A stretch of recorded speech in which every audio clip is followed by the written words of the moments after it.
ಜಗತ್ತಿನ ಅತಿದೊಡ್ಡ ಆಭರಣ ಸಮೂಹಗಳಲ್ಲಿ ಒಂದಾಗಿರುವ ಮಲಬಾರ್ ಗೋಲ್ಡ್ ಮತ್ತು ಡೈಮಂಡ್ಸ್ಗೆ 2023-24ನೇ ಸಾಲಿನ ಪ್ರತಿಷ್ಠಿತ ಇಂಡಿಯಾ ಗೋಲ್ಡ್ ಕಾನ್ಫರೆನ್ಸ್ನಲ್ಲಿ ರೆಸ್ಪಾನ್ಸಿಬಲ್ ಜ್ಯುವೆಲರಿ ಹೌಸ್ ಅವಾರ್ಡ್ ಲಭಿಸಿದೆ.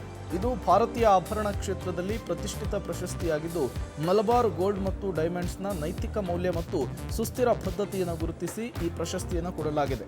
ಸೂಕ್ತ ಗಣಿಗಾರಿಕೆ ಮಾಡಿದ ಚಿನ್ನ ಮತ್ತು ವಜ್ರಗಳನ್ನು ಕಾನೂನುಬದ್ಧ ಮೂಲಗಳಿಂದ ಪಡೆಯುವಲ್ಲಿನ ಬದ್ಧತೆಗೆ ಈ ಪ್ರಶಸ್ತಿಯನ್ನು ಕೊಡಲಾಗಿದೆ. ಬೆಂಗಳೂರಿನ ಹಿಲ್ಟನ್ ಮಾನ್ಯತಾ ಬಿಸಿನೆಸ್ ಪಾರ್ಕ್ನಲ್ಲಿ ನಡೆದಂತಹ ಅದ್ದೂರಿ ಸಮಾರಂಭದಲ್ಲಿ ಮಲಬಾರ್ ಗೋಲ್ಡ್ ಮತ್ತು ಡೈಮಂಡ್ಸ್ ಪರವಾಗಿ ಭಾರತದ ಕಾರ್ಯಾಚರಣೆಯ ವ್ಯವಸ್ಥಾಪಕ ನಿರ್ದೇಶಕ ಯಶೋರ್ ಇಂಡಿಯಾ ಗೋಲ್ಡ್ ಪಾಲಿಸಿ ಸೆಂಟರ್ ಅಧ್ಯಕ್ಷರಾದ ಡಾಕ್ಟರ್ ಸುಂದರವಲ್ಲಿ ನಾರಾಯಣಸ್ವಾಮಿ ಅವರಿಂದ ಪ್ರಶಸ್ತಿಯನ್ನು ಸ್ವೀಕರಿಸಿದರು. ಈ ಸಂದರ್ಭದಲ್ಲಿ ಮಲಬಾರ್ ಗೋಲ್ಡ್ ಮತ್ತು ಡೈಮಂಡ್ಸ್ನ ಕರ್ನಾಟಕದ ಮುಖ್ಯಸ್ಥ ಫಿಲ್ಸರ್ ಬಾಬು ಕೂಡ ಉಪಸ್ಥಿತರಿದ್ದರು.